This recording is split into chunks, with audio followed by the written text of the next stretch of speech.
No question of case laws.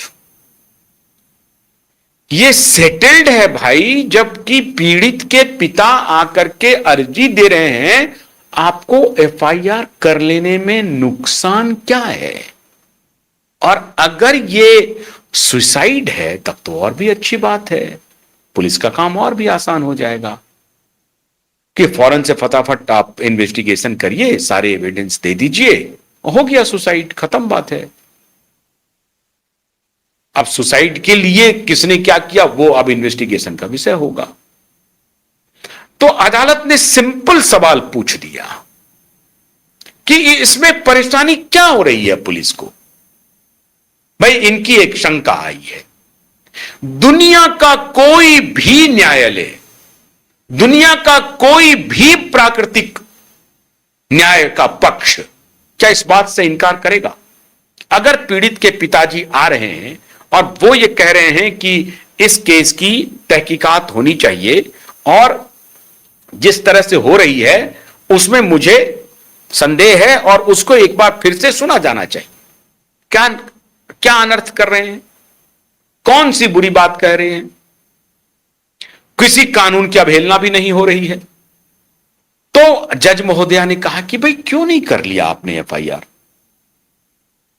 नीयत साफ दिख गई, क्रॉस क्वेश्चनिंग में जो क्वेश्चन है वो दिख गया।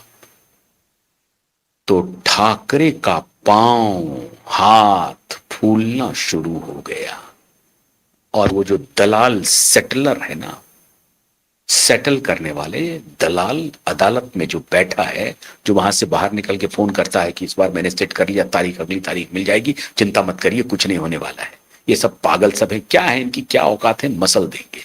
कहां हम हजारों करोड़ वाले, हम मुख्यमंत्री कैबिनेट मिनिस्टर का बेटा, कैबिनेट मिनिस्टर मुख्यमंत्री का बेटा, क्या है ये, क्या है कमिश्नर जिसके इशारे पर चलता हो, सचिन बाजे के डिसमिस्ड पुलिस ऑफिसर को बहाल कर लेता हो, उसकी क्या बात है, पाल घर के साधुओं को बर्बर तरीके से पीट पीट के मार देता हो।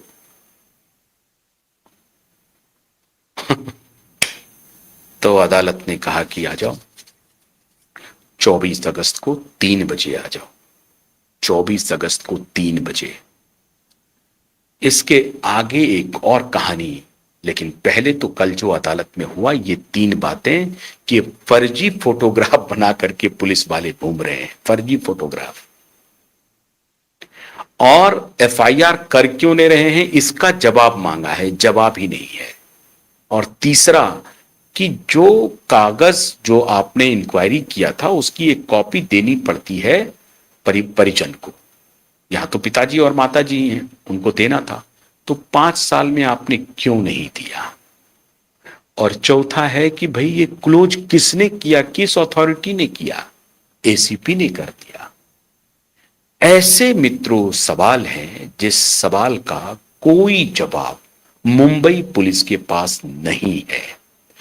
वर्दी उतरनी तय है, वर्दी की रक्षा मुंबई पुलिस वाले जिन्होंने इस पूरे गेम को अंजाम दिया है एक ही तरीके से वो कर सकती है। और मैं आपको दावे के साथ कहता हूं, मैं वर्दी उतरवा करके ही दम लूंगा, तब तक इस केस को नहीं छोड़ूंगा जब तक कि आरोपी पुलिस वाले की वर्दी नहीं उतर जाती है। और इस केस को अगर मुझे व्यक्तिगत रूप से सुप्रीम कोर्ट में लड़ना पड़े तो मैं व्यक्तिगत रूप से सुप्रीम कोर्ट में भी लड़ूंगा, वकील साहब भी पीछे हट जाएं तब मैं खुद लड़ूंगा, खुद लड़ूंगा। पुलिस को उसकी औकात दिखा करके ही मानूंगा।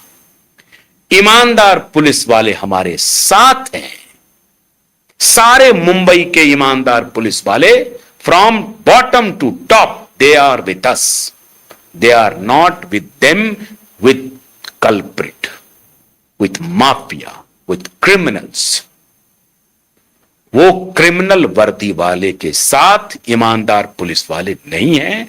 और मैं सैल्यूट करता हूं सभी ईमानदार पुलिस वालों को जिन्होंने मुझे व्यक्तिगत रूप से कई सबूत मुहैया कराए, मैं उनका आभार प्रकट करता हूं।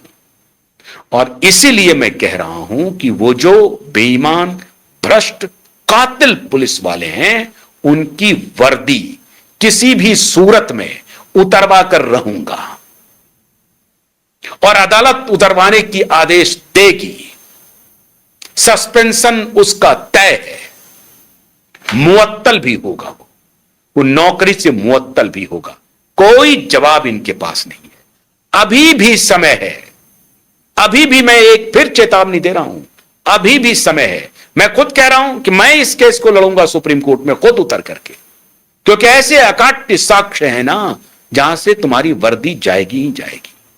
तो एक बात ध्यान रख लो, अभी आज मैं फिर कह रहा हूं, मौका है, अगर वर्दी बचाना चाहते हो तो सीधा सीधी अपना अपराध कबूल कर लो और कहो कि भैया इन लोगों ने मुझे दबाव दिया, इनके कहने पर मैंने ये काम किया, मैंने दिशा के पिता को ये इनकी कॉपी जो क्लोज किया था रिपोर्ट वो नहीं सौंपी, ये हमारी गलती है, हमने गलत किया कि सब सारे केस लॉ होने के बाद भी हमने एफआईआर नहीं किया, हमने ठाकरे के कहने पर एफआईआर नहीं किया, हमने फडणवीस के कहने पर एफआईआर नहीं किया। बोलो जाकर के, बोलो बोलो, अगर हिम्मत है तो बोलो। मैं बोल रहा हूं बोलो, मैं कह रहा हूं फडणवीस जी बचाने नहीं आएंगे, नहीं आएंगे, वो भाग जाएंगे, सबसे पहले भागेंगे फडणवीस जी। ये गलत फहमी मत पालना, मैं कह रहा हूं गलत फहमी बिल्कुल मत पालना कि फडणवीस बचा लेंगे, नहीं बचाएंगे। पहली फुर्सत में कहेंगे कि छोड़ो यार, मैं तो ये पापी है, इसको गिरफ्तार करवाओ। हम फडणवीस के ही आदेश आएंगे, चिंता मत करो। जिस दिन तुम्हारी वर्दी उतारी जाएगी ना, उस दिन फडणवीस को ही आदेश जाएगा तामील करने के लिए, और तामील करवा के ही रहूंगा। इसलिए अब एक रास्ता बचा है कि सारे आका को भूल जाओ, अपनी नौकरी बचाओ, अपने अपने बीवी बच्चों को देखो, अपने परिवार को देखो, अपने खानदान को देखो। जो बदनुमा दाग तुम्हारे ऊपर लगने वाला है उसको देखो, उसको देखो कि तुम्हारी जो वर्दी उतरेगी तो तुम्हारे बाल बच्चे क्या कहेंगे कि कैसे तुमने इस आरोपी को बचाया, कैसे अपराधी को बचाया, एक बलात्कारी को, एक हत्यारे को बचाया, एक बलात्कारी गैंग को बचाया, एक हत्यारी गैंग को बचाया। क्या कहेंगे तुम्हारे बच्चे, तुम्हारी बीवी क्या कहेगी, तुम्हारे माता पिता क्या कहेंगे। बस एक ही तरीका बचा है तुम्हारे पास, फौरन से पेशतर केस तैयार करो, अदालत में जाओ, फाइल पेश करो और कहो मिलॉर्ड हमसे गलती हो गई, आप जो मुझे सजा देना चाहते हैं भुगतने के लिए तैयार है। हो सकता है कि तुम्हारी वर्दी बच जाए, हो सकता है, मुमकिन है कि तुम्हारी वर्दी बच जाए। नहीं तो इस केस में जो कुछ भी होगा सो होगा, लेकिन मैं तुम्हारी वर्दी उतरवाने के लिए अलग से लड़ाई शुरू करूंगा, अलग लड़ाई छेड़ूंगा, यह ध्यान रखो। और तब तक लड़ूंगा जब तक मेरी आखिरी सांस रहेगी। क्यों? क्योंकि सारे ईमानदार पुलिस वाले हमारे साथ हैं, सारे ईमानदार जुडिशरी के लोग हमारे साथ हैं, और सारे जजेज ईमानदार हमारे साथ हैं।